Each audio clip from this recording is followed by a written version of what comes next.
श्री कृष्णा दोस्तों, किशोरी क्रिएशन से मैं सपना शर्मा आप सभी का हार्दिक स्वागत करती हूँ आपके अपने चैनल पर। दोस्तों, आज के वीडियो में मैं माघ मास माहात्म्य का 28वां अध्याय लेकर के आई हूँ। इससे पहले के 27 अध्याय के वीडियो जो है मैंने मेरे चैनल पर डाले हुए हैं। आप उनको मेरे चैनल पर जाकर देख भी सकते हैं और श्रवण भी कर सकते हैं। तो दोस्तों, मैंने आपको अपने पिछले वीडियोज़ में भी गायत्री मंत्र के बारे में बताया है कि गायत्री मंत्र के जो है 24 स्वरूप हैं, उनके विविध रूपों को बताया और उन विविध रूपों की जाप करने से जो है अपनी सर्व कामना की पूर्ति कर सकते हैं।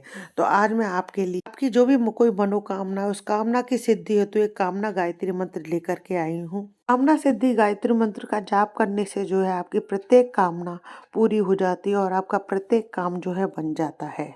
दोस्तों, आइए जानते हैं कामना गायत्री मंत्र। ह्रीं भूर्भुवः स्वः, ह्रीं तत्सवितुर्वरेण्यं भर्गो देवस्य धीमहि, ह्रीं धियो यो न प्रचोदयात्। ह्रीं मंत्र का जाप करके आप जो है अपनी सभी कामनाओं की पूर्ति कर सकते हैं। आइए हम माघ मास माहात्म्य के 28वें दिन की कथा जानते हैं। 28वें दिन की कथा में हम जो कामनाओं की पूर्ति कर सकते हैं, और आइए जानते हैं 28वें दिन की कथा। 28वें दिन की कथा में जो है हम अच्छोद सरोवर की तथा गंधर्व कन्याओं के द्वारा बटुक के साथ विवाह की कथा के बारे में जानेंगे। इससे पहले हमने 27वें अध्याय में जाना कि प्रेत जो है पथिक ब्राह्मण से बार बार गंगा जल पिलाने का आग्रह करता है। इस पर पथिक जो है प्रेत से कहता है कि यह जल तो जो है मैं अपने माता पिता के लिए लेकर के आया था, लेकिन यह जल जो है आपके लिए अत्यधिक उपयोगी लग रहा है, यह जल जो है मैं आपको दे रहा हूँ। और ऐसा कह करके वह त्रिवेणी का जल उस प्रेत को पिला देता है। ने जैसे ही उस जल को पिया और उस पथिक ने जैसे ही उसके शरीर पर उस जल को छिड़का, तो उस गंगा जल से जो है वह प्रेत जो है तुरंत ही सदगति को प्राप्त होकर के सुंदर देह प्राप्त करके स्वर्गलोक को गया। वह पथिक जो है फिर से गंगा जल को लाने के लिए प्रयागराज की ओर प्रस्थान करता है। इस कथा को सुनाने के बाद प्रेत बने बटुक गंधर्व कन्याओं को लोमश ऋषि जो है प्रयाग में माघ स्नान की सलाह देते हैं, जिसे मान करके गंधर्व कन्या और बटुक जो है प्रयागराज की ओर प्रस्थान कर देते हैं। ये अब आगे का वृत्तांत जो है हम 28वें अध्याय में जानते हैं।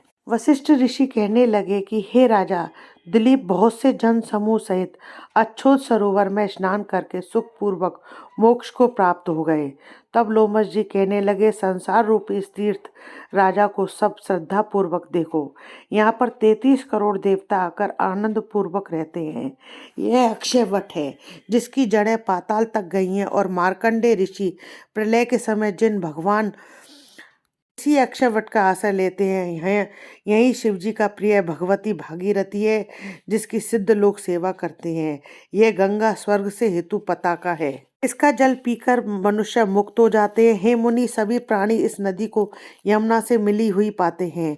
इसका संगम बड़े पुण्य से प्राप्त होता है।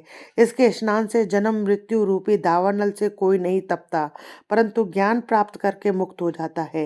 यहाँ पर स्नान करने से सभी प्राणी बिना ज्ञान के ही मुक्त हो जाते हैं। इसलिए ब्रह्मा जी ने यहाँ यज्ञ करने की भी इच्छा की थी। इसी संगम में भगवान विष्णु ने स्त्री प्राप्ति की इच्छा से स्नान करके लक्ष्मी जी को प्राप्त किया।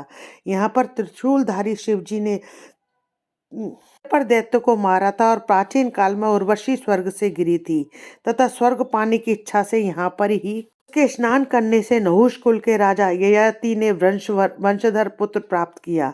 यहाँ पर इंद्र ने प्राचीन काल में धन की इच्छा से स्नान किया था और माया से कुबेर के सब धन को प्राप्त किया था। प्राचीन काल में नारायण और नर ने हजारों वर्ष तक प्रयाग में निराहार रहकर उत्तम धर्म का पालन किया था। यहाँ पर जैगाशव्य सन्यासी ने महादेव जी जैसी शक्ति वाले से विजय पाई थी तथा अणिमा आदि योग से अति दुर्लभ ऐश्वर्य प्राप्त किए थे। इसी क्षेत्र में तपस्या करके श्री भारद्वाज सप्त ऋषियों में सम्मिलित हुए, जिन्होंने भी यहाँ स्नान किया। सबको स्वर्ग की प्राप्ति हुई।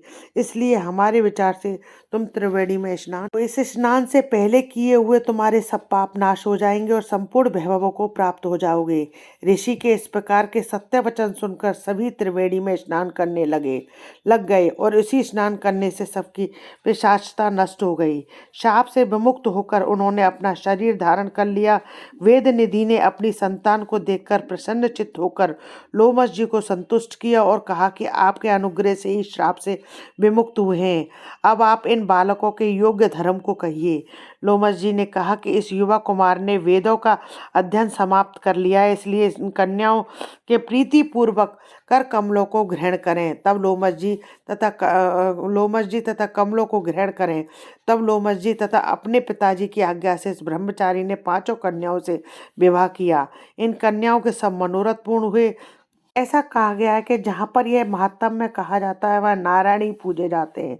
पुष्कर तीर्थ में, प्रयाग में, गंगा सागर में, देवालय में, कुरुक्षेत्र में तथा विशेष करके काशी में इसका पाठ अवश्य करना चाहिए। इसके पाठ को करने से व्यक्ति जो है वैष्णव पद को प्राप्त होता है। इति श्री माघ मास महात्म में 28वां अध्याय समाप्तम।